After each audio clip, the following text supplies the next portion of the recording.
네, 5월이 시작이 되었습니다. 하나님께서 만들어 가시는 자연이 너무나 신비롭고 참 아름답습니다. 싱그러운 이 봄의 기운이 일상에 지친 우리의 마음을 조금이나마 씻어주는 것 같습니다. 이 귀한 시간 하나님께 드리는 예배의 자리로 기꺼이 우리의 몸과 마음을 드리러 나오신 우리 사랑하는 그린빌 가족 한 분 한 분의 삶과 또 가정과 섬기시고 경영하시는 모든 일터 위에 하나님의 크신 은혜와 평강이 함께 하시기를 간절히 축원합니다. 올해를 저희가 시작하면서 다윗을 통해 인생을 배운다 라는 제목으로 시리즈 연속 설교를 했습니다. 그리고 오늘 마지막으로 다윗의 죽음에 대해서 함께 은혜를 나누려고 합니다. 한 사람에 대한 진정한 평가는 그 사람의 죽음과 관련이 있습니다. 그 사람의 그 죽음을 보면 그 사람이 어떻게 인생을 살았는지가 다 고스란히 보입니다. 우리가 지금까지 살펴본 것처럼 다윗은 정말 파란만장한 인생을 살았습니다. 위대한 승리의 순간도 있었고 죄 앞에서 처참하게 무너졌던 순간도 있었습니다. 새로운 희망으로 정말 가슴이 벅찼던 순간이 있었고 싸늘하게 식어버린 자녀의 그 죽음을 붙들고 슬피 울던 시간도 있었습니다.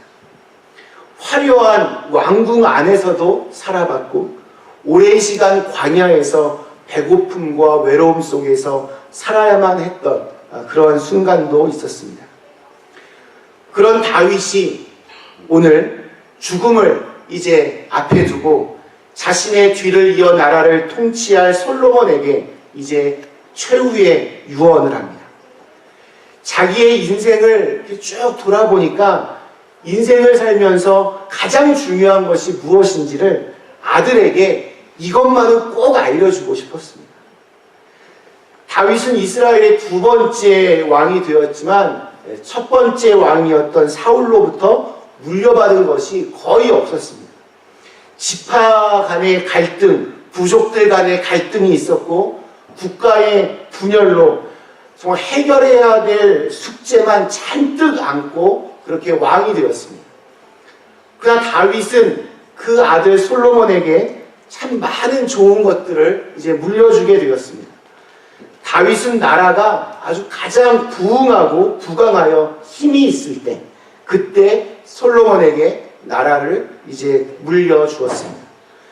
이제 이스라엘 이 왕국은 더 이상 주변 나라들이 만만하게 생각하는 동네북이 아니었습니다. 아주 힘이 있는 나라였습니다. 그러나 다윗은 무엇보다도 정신적이고 영적인 믿음의 유산을 물려주었습니다. 그러나 아무리 좋은 것을 이렇게 물려주어도 그것을 받는 사람이 제대로 잘 간수하지 않으면 아무 소용이 없습니다. 그래서 다윗은 이 죽음의 임박함을 느끼게 되었을 때 아들을 직접 불러서 유언을 남깁니다. 오늘 1절 말씀이 이렇게 시작을 합니다. 다윗이 죽을 날이 임박함에 그의 아들 솔로몬에게 명령하여 이르되. 다윗은 지금 자기의 유언을 명령이라고 그렇게 표현을 하고 있습니다. 그러니까 반드시 순종해야 한다는 것을 아주 강하게 내포하고 있습니다. 죽음이 임박하면 현실적으로 대단히 위축이 되고 죽음에 대한 공포가 좀 조금이라도 있어야 되는데 다윗은 그 어디에도 보니까 두려워하거나 떨고 있지 않습니다. 아주 초연하게 지금 조금이라도 내가 힘이 남아있을 때 내가 꼭 해야 될 이야기를 아들에게 그냥 담담하게 지금 들려주고 있습니다. 영원한 삶에 대한 확신이 있었기 때문입니다. 자기가 가야 될 곳을 알고 있기 때문에 가능한 바로 거기에서 오는 담대함입니다. 미국의 유명한 전도자이며 설교자였던 이 D.L. 무디 목사님이 가족들이 지켜보는 가운데 눈을 감았는데 죽기 바로 직전에 이런 말을 유언처럼 남겼습니다. 나는 평소에 야망의 사람이었다. 무엇에나 만족함이 없었고 항상 보다 큰 것을 향해서 나의 야심을 불태웠던 사람이다. 그러나 나는 지난 40여 년간 내 모든 야심을 하나님의 뜻에 맡겼다. 따라서 나의 가족을 위해서는 물려줄 재산조차 없구나. 다만 물려줄 것이 있으니 내가 하던 하나님의 사업이다. 하나님께서는 당신의 사업을 계속 지원하실 것이다. 나는 승리하고야 말한다. 오늘은 내가 면류관을 쓰는 날이다. 나는 수년 동안 그 면류관을 쓰기를 고대하고 있었지. 여보, 이제 나는 하나님의 뜻을 따라가오. 잠시 동안 당신과 헤어지지만 천국에서 다시 만나게 될 것이오. 우리 무디 목사님은 설교를 통해서도 이런 말을 되게 자주 남겼습니다. 여러분은 어느 날 이 무디가 죽었다는 것을 신문에서 보게 될 것입니다. 그러나 여러분은 그 말을 하나도 믿지 마십시오. 그 순간 나는 지금보다 더욱더 생생한 모습으로 살아있을 것이기 때문입니다. 천국에 대한 확신, 영원한 나라에 대한 확신이 죽음 앞에서 우리를 담대하게 만들어줍니다. 죽음 앞에서도 그렇게 담대한 사람을 보면 누구나 다 고개가 숙여집니다. 한 사람의 인생이 정말 초라하게 쪼그라드는 것으로 끝나지 않고 새로운 시작을 향한 힘찬 발걸음으로 마무리가 된다면 그 사람은 정말 인생을 잘 산 사람일 것입니다. 그러더니 다윗은 아들 솔로몬을 불러서 유언을 합니다. 무슨 유언을 합니까? 2절 말씀입니다. 내가 이제 세상 모든 사람이 가는 길로 가게 되었노니 너는 힘써 대장부가 되고. 삶에 대해서 자신감을 가지고 살라라고 이렇게 명령합니다. 힘써 대장부가 되라고 말합니다. 나약한 삶을 살지 말고 강하게 살라라고 그렇게 이야기합니다.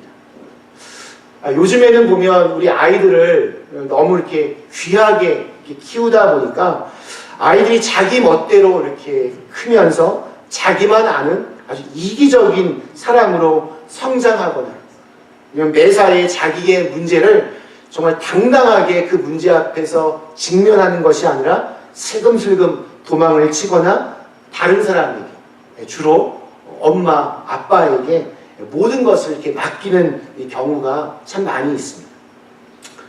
교회 학교에서 이제 여름 캠프를 떠나게 되었습니다. 떠나는 날 어린아이를 데리고 온 한 어머니가 자기 아이의 이름이 적힌 쪽지를 그 유스캠프 담당 전도사님한테 이렇게 전해주었습니다. 그 쪽지에는 이렇게 쓰여져 있었다고 합니다. 우리 애가 잘못해도 제발 우리 애를 때리지 마세요. 우리 애는 아주 예민해요. 우리 애는 아주 곱게 자랐어요. 그러니 우리 아이가 잘못을 하면 우리 아이 대신 옆에 있는 아이를 때리시면 우리 애가 충분히 그걸 보고 뉘우치고 고칠 겁니다. 5월 그러면 우리가 가정의 달이라고 부릅니다. 또 어제는 여러분 기억나실지 모르겠지만 한국은 5월 5일이 어린이날이라고 따로 있습니다. 자녀들을 여러분 정말 사랑하신다면 자녀들에게 말하십시오. 대장부가 되라. 당당하게 살라. 때로는 자기 희생도 하라고. 잔머리만 굴리지 말라라고 그렇게 하십시오. 뜨거운 마음으로 넓고 큰 호연지기로 그런 삶을 살도록 여러분께서 가르치시고 인도하셔야 됩니다. 아이를 위한답시고 너무 지나치게 과잉으로 사랑하면 오히려 그 아이의 미래를 망칩니다. 자녀를 타락시키는 10계명이라고 하는 글이 있습니다. 우리 이 중에는 이미 다 자녀를 키우신 분들도 계시고 지금 막 키우시는 분도 계시는데 한번 들어보시기 바랍니다. 첫 번째, 아주 어려서부터 아이가 가지고 싶어 하는 것은 무엇이든지 다 주어라. 그 아이는 온 세상 모든 것이 다 자기의 것이 될 수 있다라고 오해하면서 자랄 것이다. 둘째, 아이가 나쁜 말을 쓸 때에 그냥 웃어넘겨라. 그러면 자기가 재치 있는 줄 알고 더욱 악한 말과 생각을 하게 될 것이다. 셋째, 아무런 영적 훈련과 교육도 하지 말고 크면 자기가 다 알아서 할 것이라고 내버려 두어라. 영적인 미아가 될 것이다. 네 번째, 잘못된 품행을 책망하지 말고 그냥 두어라. 이 다음에는 자동차도 훔치고 체포된 후에 사회에서 책망을 받게 될 것이다. 다섯 번째, 아이가 치우지 않은 침대, 옷, 신발 등을 모두 잘 정돈해 주어라. 그러면 자기 책임을 다른 사람에게 미루어 버리는 사람이 될 것이다. 여섯 번째, 어떤 TV 프로그램, 서적, 그림이든 마음대로 읽고 보게 버려두어라. 그 마음은 쓰레기통이 될 것이다. 일곱 번째, 아이들 앞에서 부모나 가족들이 자주 싸워라. 이 다음에 가정이 깨어져도 눈 하나 깜짝하지 않을 것이다.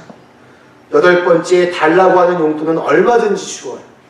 살아가는 태도에서 곧 썩는 길을 쉽게 터득할 것이다. 아홉 번째, 먹고 싶다는 것은 다 먹이고 마시고 싶다는 것은 다 마시게 하고 좋아하는 것은 다 해주어라. 어떠한 거절이라도 한 번만 받으면 곧 낭패에 쉽게 빠지게 될 것이다. 마지막 열 번째, 아이가 이웃과 또는 선생님과 대립되는 경우 언제나 아이의 편이 되어주어라. 건전한 사회가 그 아이의 적이 될 것이다. 이렇게만 키우면 반드시 아이를 망치게 된다라고 합니다. 여러분, 정말 대장부로 키우십시오. 자기만 아는 이기적인 그런 소인배로 키우지 말고 이 사회의 건강한 구성원, 책임을 질 줄 아는 그러한 대장, 더 나아가서 믿음의 큰 거목으로 여러분 우리의 자녀들을 키우시고 성장시킬 수 있기를 기원합니다. 다윗은 이어서 3절에서 이렇게 유언을 합니다. 네 하나님 여호와의 명령을 지켜 그 길로 행하여 그 법률과 계명과 율례와 증거를 모세의 율법에 기록된 대로 지키라. 그리하면 네가 무엇을 하든지 어디로 가든지 형통할지라. 이게 무슨 말입니까? 다윗이 평생토록 살면서 경험했던 자신의 인생에서 가장 중요했던 원칙을 분명하게 알려주고 있습니다. 정말 보잘것없었던 아주 어린 목동에 지나지 않았던 자신이 어떻게 이스라엘의 왕으로 쓰임을 받았는지 그 비결이 무엇이었는지를 가르쳐주고 있습니다. 하나님에 대한 믿음과 순종,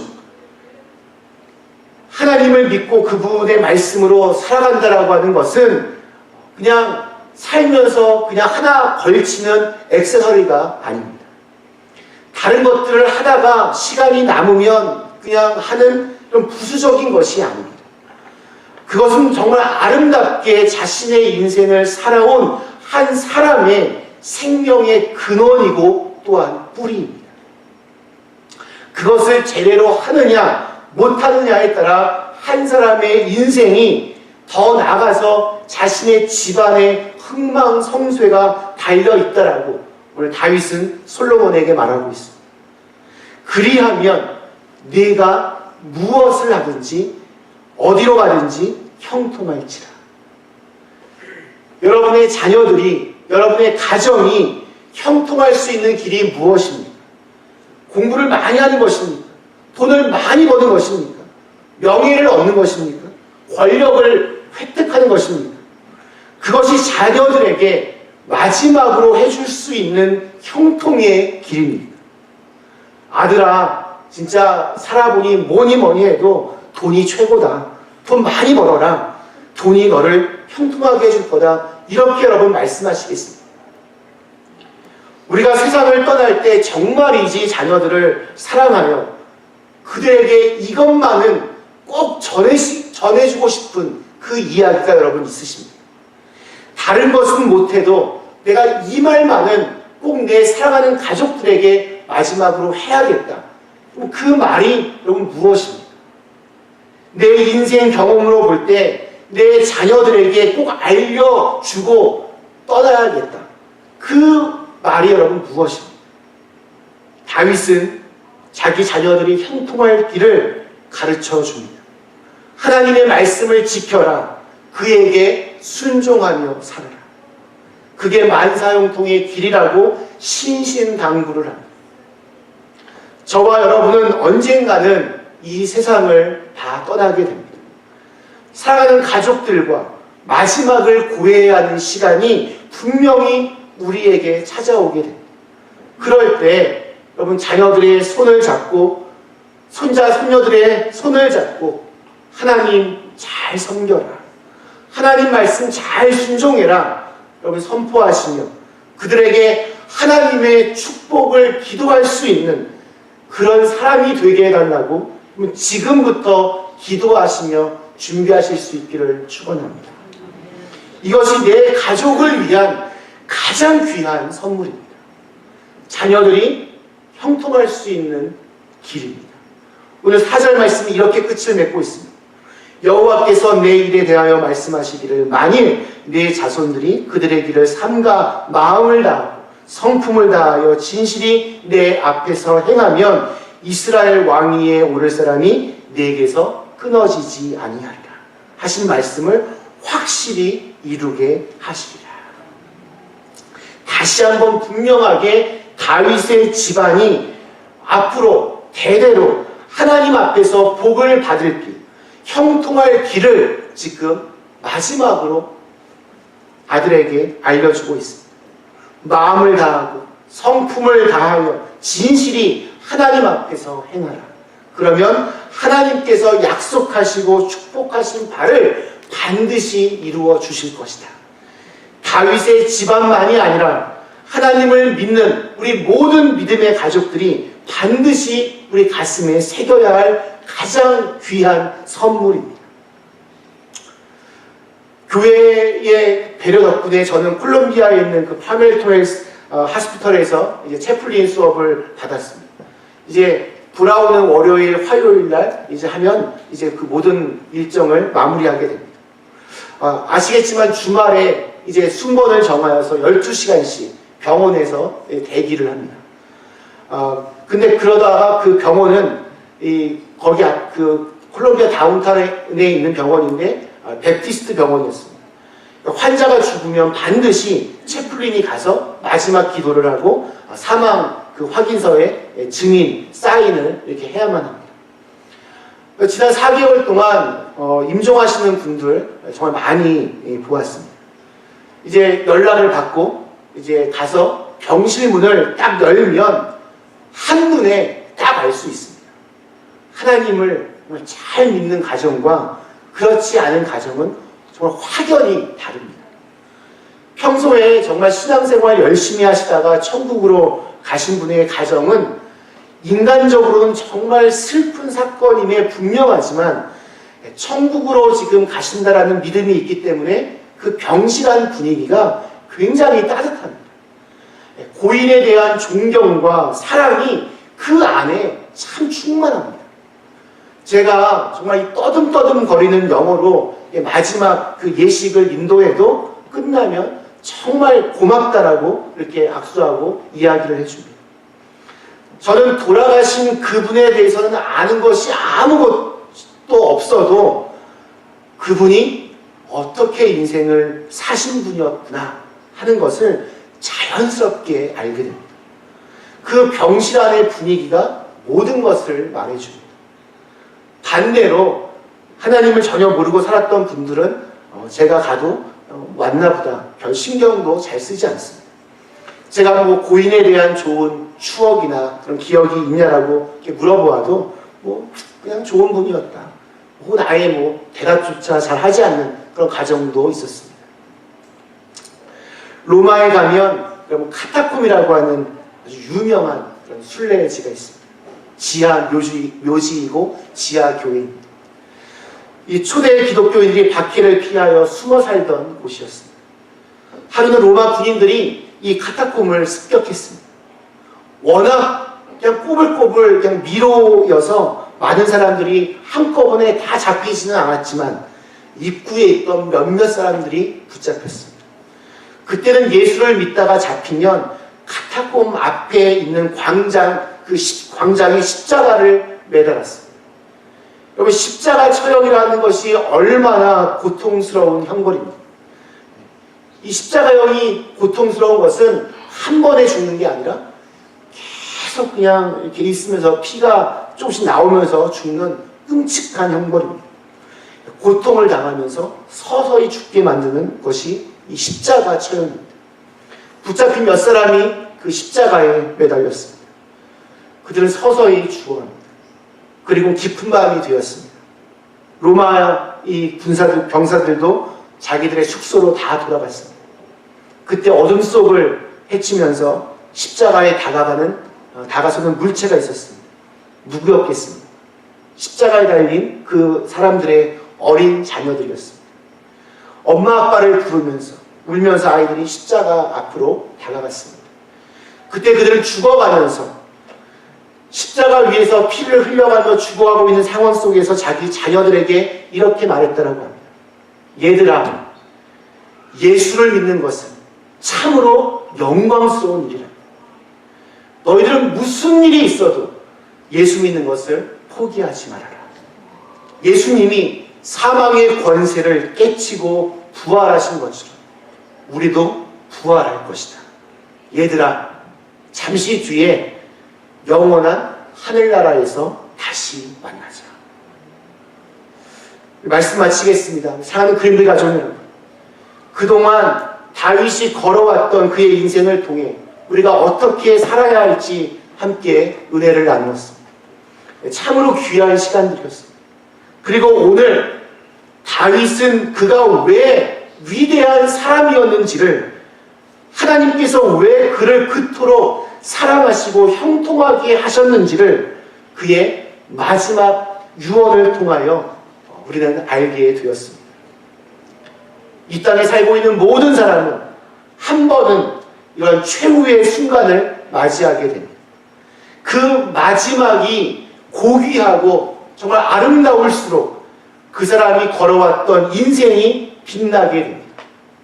그런데 마지막 순간은 사실은 지나온 내 인생의 모든 것이 다 그 순간에 고스란히 드러나는 법입니다. 우리의 시간이 끝나가고 하나님의 부르심이 우리의 영혼을 두드릴 때 여러분 꼭 기억하시기 바랍니다. 그 순간이 내 인생의 절정이 되는 순간입니다. 그러기 위해서 오늘을 바로 여기서부터 믿음으로 잘 살아내셔야 합니다. 다윗을 통해 참 많은 것을 배웠습니다. 오늘 그의 유언을 통해 한 문장으로 그의 인생을 정리할 수 있을 것 같습니다. 하나님 잘 믿으십시오. 그것이 살 길입니다. 아멘. 주신 말씀을 생각하며 잠시 함께 같이 기도하시겠습니다.